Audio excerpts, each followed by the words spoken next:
높은 소리 서재TV 폰더시의 위대한 하루. 앤디 앤드루스의 작품이고 세종서적에서 발간했습니다. 2003년에 국내에 처음 소개되고 지금까지 꾸준한 사랑을 받아오고 있는 작품입니다. 왜 하필 나야? 소리칠 만큼 삶에 갑자기 위기가 찾아오고요. 인생의 막다른 길목에서 주인공 폰더시가 소중한 선물을 만나가는 이야기입니다.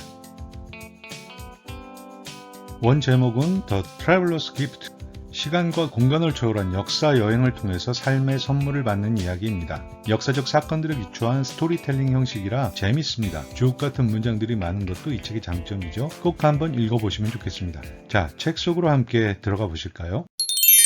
주인공 폰더시는 인생의 위기를 맞습니다. 46세의 나이에 실직을 당하고 집세는 밀렸습니다. 12살 난 딸은 급하게 편도선 절제 수술을 받아야 하는데 돈이 없네요. 남의 일 같지 않죠? 우리의 이야기거나 우리 이웃의 이야기입니다. 폰더시에겐 꿈이 있었죠. 성실하게 일해서 성공한 직장인이 되는 것이었고 행복한 가정을 일구는 것. 회사 일만 열심히 하면 가족의 미래는 저절로 보장될 것이라고 생각했습니다. 그래서 46 중년이 되도록 앞만 보고 달려왔습니다. 성실한 가장으로 열심히 일하며 살아왔는데 악의적인 회사 합병이 일어나면서 자신의 의지와 상관없이 실직을 당합니다. 결국 46세의 나이에 빈털터리가 되었죠. 열심히 살아왔던 삶이 한순간에 무너진 것 같은 자괴감이 들고 딸아이의 수술비조차 감당하지 못하는 현실에 낙담합니다. 여전히 자신을 믿어주는 아내와 딸에게 면목이 없습니다. 철물점에서 아르바이트를 하며 몇 달째 생계를 이어가던 중에 근무 시간에 통화를 했다는 이유로 해고를 당합니다. 그 통화는 딸 아이의 수술을 해야 하는데 돈이 없어서 아내에게 짜증을 부리던 전화였습니다. 너무 어이가 없고 화가 나서 폰더시는 그만 웃음을 터뜨리고 맙니다. 폰더시는 차를 몰고 집으로 돌아갑니다. 이 생각 저 생각 여러 생각들이 올라오고요. 그러다 보니 집으로 가는 길목을 놓쳤습니다. 생각할수록 어이가 없고 화가 나서 차츰 가속 페달에 힘을 줍니다. 억울한 마음에 폰더시는 고속으로 주행하는 차 속에서 소리를 칩니다. 스트레스 해소할 때 많이 해보셨나요? 예, 최고입니다. 안 해보셨으면 한번 해보시죠.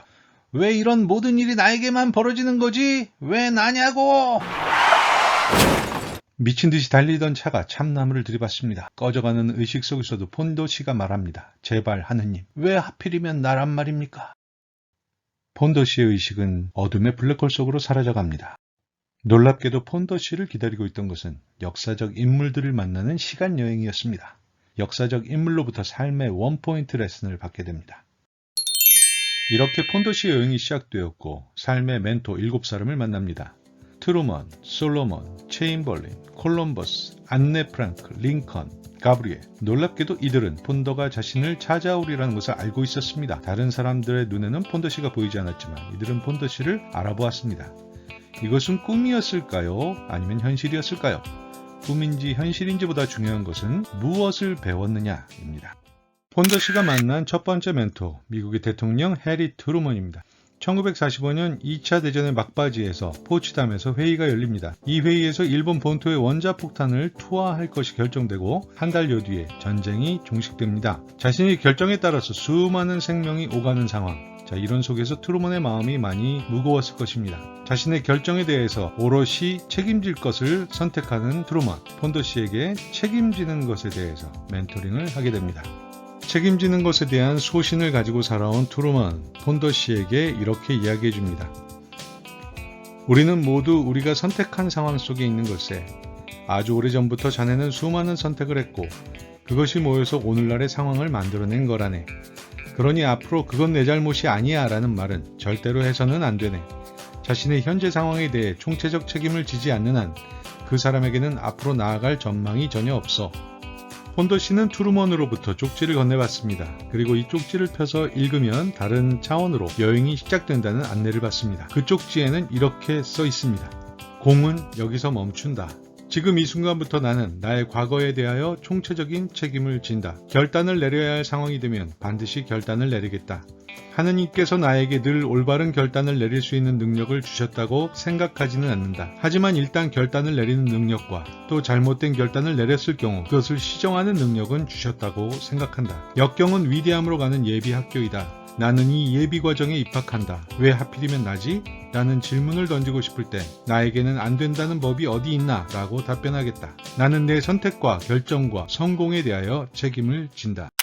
폰도 씨가 만난 두 번째 멘토, 바로 지혜의 왕 솔로몬입니다. BC 940년경이고요. 예루살렘 성전이 무대입니다. 솔로몬 왕의 지혜를 표현할 때 자주 인용되는 이야기죠. 두 명의 엄마가 한 아기를 두고 서로 자기 아기라고 우깁니다. 솔로몬 왕이 이 이야기를 듣다가 아기를 반으로 가르겠다라고 하자 진짜 엄마는 반대하고요. 가짜 엄마는 적극 찬성합니다. 이렇게 진짜와 가짜를 구분하는 지혜로운 재판을 하게 되죠. 폰도 씨는 솔로몬 왕에게서 지혜의 중요성을 깨닫습니다. 솔로몬 왕의 말입니다. 지혜를 찾게. 오로지 부지런한 자만이 지혜를 찾을 수가 있어. 자네는 오늘 자네의 행동을 바꿈으로써 미래를 바꿀 수가 있어. 행동의 방향을 바꾸려면 지혜로운 친구들과 가까이 하고 그들의 말에 귀를 기울이게. 자네가 이루고 싶은 일을 이미 성취한 사람을 찾아가 그의 말에 귀를 기울이게.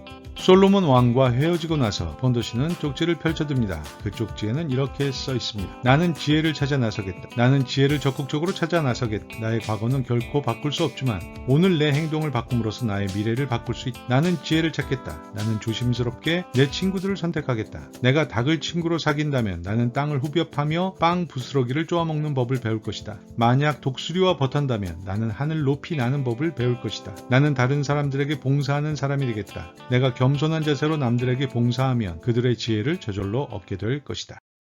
세 번째 만남은 조슈아 체인벌린입니다. 조슈아 체인벌린은 폰도의 7명의 멘토 중에 가장 특이한 인물입니다. 그는 잘 알려져 있지 않습니다. 때는 남북전쟁이 한창이던 1863년이고요. 수세에 몰리던 북군이 승기를 잡는 데 중요한 역할을 하는 게티스버그 전투가 일어나고 있습니다. 폐색이 짙은 절망의 상황에서 메인 20년대 대령인 체인벌린은 허를 찌르는 돌격 명령을 내리고요. 큰 승리를 거두게 됩니다. 폰도는 체인벌린을 통해 행동의 중요성을 깨닫습니다. 나는 끈질긴 사람입니다. 내 마음 깊숙한 곳에는 무기력과 무능력을 증오하는 마음이 있습니다. 나는 오늘 죽을지도 모르지만 등에 총알이 박힌 채 죽지는 않을 겁니다. 나는 행동을 선택하는 사람입니다. 그는 하늘 높이 칼을 쳐들며 불가능한 확률을 향해 몸을 내던졌다. 메인주 출신의 학교 선생은 부하들에게 소리쳤다. 돌격하라! 돌격하라! 돌격하라! 체인벌린이 써준 쪽지에는 이렇게 써 있습니다. 나는 행동을 선택하는 사람이다. 아무것도 하지 않는 것과 뭔가 해야 하는 것 중 하나를 선택하라면 나는 늘 행동하는 쪽을 선택하겠다. 나는 행동을 선택하는 사람이다. 성공하는 사람은 재빨리 결정을 내리고 자신의 마음을 천천히 바꾼다. 반대로 실패하는 사람은 결정을 천천히 내리고 마음을 재빨리 바꾼다. 나는 빨리 결정을 내리고 그것은 나를 승리로 이끌어준다. 나는 실패를 두려워하지 않는다. 실패는 그만두기를 좋아하는 사람에게나 있는 것이다. 나는 결코 그만두지 않는다. 나는 용감하다. 나는 리더이다. 폰도 씨의 네 번째 멘토는 스페인 사람 크리스토퍼 콜럼버스입니다. 신대륙 발견 전인 1492년 산타 마리아 호에서의 만남입니다. 그는 운명에 순응하기보다 꿈을 꾸고 나아가는 사람이었습니다. 폰도는 그에게서 열정에 관한 깨달음을 얻습니다. 이 사업의 스폰서를 찾는데 19년이나 걸렸지요. 열정은 멋진 꿈을 가진 사람을 도와주는 힘입니다. 당신에게 열정이 있으면 다른 사람들도 그 열정에 감화되어 당신의 꿈을 실현하는 일에 도움을 줍니다. 성공을 거두려면 단호한 마음에서 나오는 정서적 안정감이 있어야 합니다. 어려운 문제에 부딪히면 단호한 마음은 해결 방안을 찾아 나서지만 망설이는 마음은 도망갈 구멍을 찾습니다. 콜럼버스와 헤어지면서 받은 쪽지에는 이렇게 써 있습니다. 내 운명은 내가 개척한다. 나는 오늘 한 걸음을 떼어놓는다. 방향을 결정하는 힘은 나에게 있다. 오늘 나는 그 힘을 행사하겠다. 나의 길은 결정되었다. 내 운명은 내가 개척한다. 나에게는 단호한 의지가 있다. 나는 미래의 비전에 대하여 열정을 가지고 있다. 다섯 번째 만남은 안네 프랑크와의 만남입니다. 두렵고 좌절되는 상황 속에서 자기 마음을 들여다보고 미소 지으며 행복을 선택하는 안네. 폰도는 안네를 통해서 행복이란 상황이 아닌 선택의 문제임을 깨닫습니다. 매일 아침 잠에서 깨어나면 오늘 나는 행복한 사람이 될 것을 선택하겠다라고 거울을 보며 큰 소리로 말해요. 나는 서로 슬픈 일이 있더라도 거울을 보면서 미소 짓고 웃는답니다. 하하하. 그러면 나는 곧 행복해져요. 내가 선택한 그대로 되는 거예요. 오늘 나는 행복한 사람이 될 것을 선택하겠다.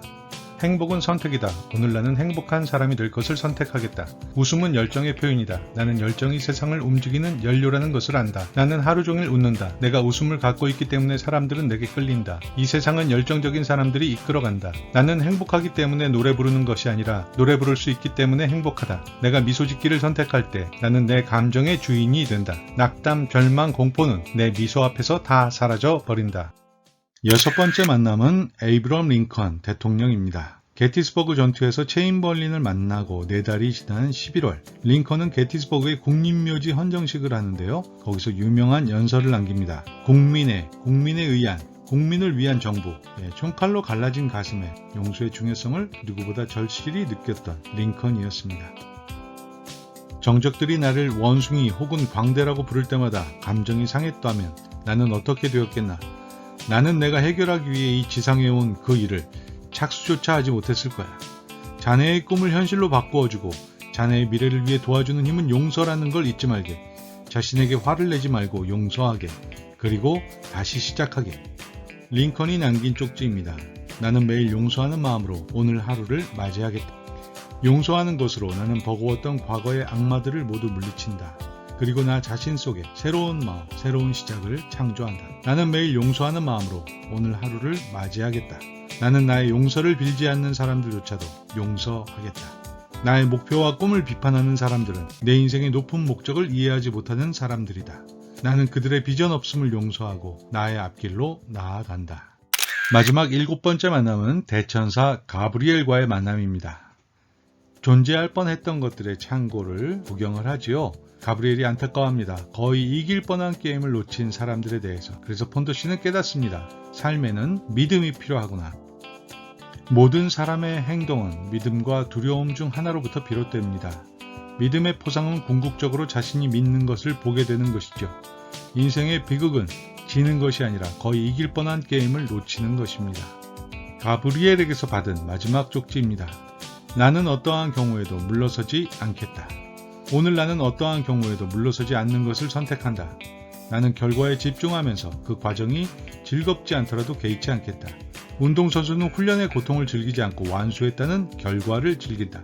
현명하고 노련한 선장은 폭풍우 앞에서 시선을 등대에 고정시킨다. 앞으로 나는 나의 밝은 미래에 대하여 믿음을 가지겠다. 나는 보지 못하는 미래를 믿는다. 그것이 바로 믿음의 핵심이다. 이러한 믿음의 보상은 내가 믿는 미래를 보게 해주는 것이다. 가브리엘의 쪽지를 펼쳤을 때 이번에 도착한 곳은 과거의 시간이 아닌 익숙한 풍경, 텅 빈 주차장입니다. 집에 도착했나? 데이비 폰도는 그렇게 생각했지만 사실 그곳은 현재가 아닌 미래의 시간이었습니다. 폰도의 심경이 책에 이렇게 써 있습니다. 그는 자신이 어디에 있는지 알지 못했으나 이제 더 이상 자기 자신에 대하여 두렵지도 않았고 불안하지도 않았다. 낯선 길을 배회하다가 마음에 드는 빌딩 앞에서 걸음이 멈춥니다. 그곳의 간판은 폰도 인터내셔널. 마침내 성공한 미래의 현실을 눈앞에 마주합니다. 그 건물은 자신의 건물이었습니다. 폰도 인터내셔널 빌딩 강당에는 많은 사람들이 모여 있었습니다. 폰도 씨를 통해 동기부여를 받고 삶을 변화시킨 이들입니다. 폰도 씨는 건물에서 나와 행복한 기분으로 드라이브를 즐깁니다. 여행의 추억을 회상하며 점점 속도를 내는데요. 마음은 고요합니다. 폰도 씨는 또다시 참나무를 들이받습니다. 참나무와 원수가 진 걸까요? 아니면 참나로 살고 싶어서일까요? 그러나 폰도 씨에겐 새로운 믿음이 생겼습니다. 할 일을 완수할 때까지 다치지 않고 다칠 수도 없다. 노인과 바다의 산티아고 영감이 큰 고기와 사흘 동안 사투를 벌이고 집으로 돌아가듯이 특별한 여행을 마친 폰도 씨는 다시 어둠의 블랙홀을 통해 집으로 돌아갑니다. 폰도 씨가 깨어난 곳은 병원이었습니다. 상황은 이전과 같았지만 이제 그는 이전의 그가 아닙니다. 그의 특별한 경험이 그를 특별하게 변화시켰습니다. 난 그게 꿈이었다고 해도 상관없어. 그렇다고 해서 성공을 위한 7가지 결단사항의 가치가 없어지는 것은 결코 아니야. 성공을 위한 7가지 결단사항은 그에게 큰 선물이 되었습니다. 폰도 씨가 만난 성공을 위한 7가지 결단사항을 정리해보겠습니다. 멘토지요, 트루먼, 솔로몬, 체인벌린, 콜럼버스, 안네 프랭크, 링컨, 가브리엘입니다. 트루먼에게서 배운 것은 책임입니다. 공은 여기에서 멈춘다. 솔로몬에게서는 지혜를. 나는 지혜를 찾아 나서겠다. 체인벌린에게는 행동. 나는 행동을 선택하는 사람이다. 콜럼버스에게는 열정. 내 운명은 내가 개척한다. 안네 프랑크에게는 행복. 오늘 나는 행복한 사람이 될 것을 선택하겠다. 링컨에게서는 용서, 나는 매일 용서하는 마음으로 맞이하겠다. 그리고 마지막 가브리엘에게서는 믿음을 배웁니다. 나는 어떠한 경우에도 물러서지 않겠다. 여기까지 폰더씨의 여행 이야기였습니다. 재미있고 유익하셨나요? 폰더씨가 만난 7명의 멘토 중에 내 가슴을 뛰게 한 이는 누구입니까? 나는 어떤 문장에서 내 가슴이 뛰는 것을 느끼십니까?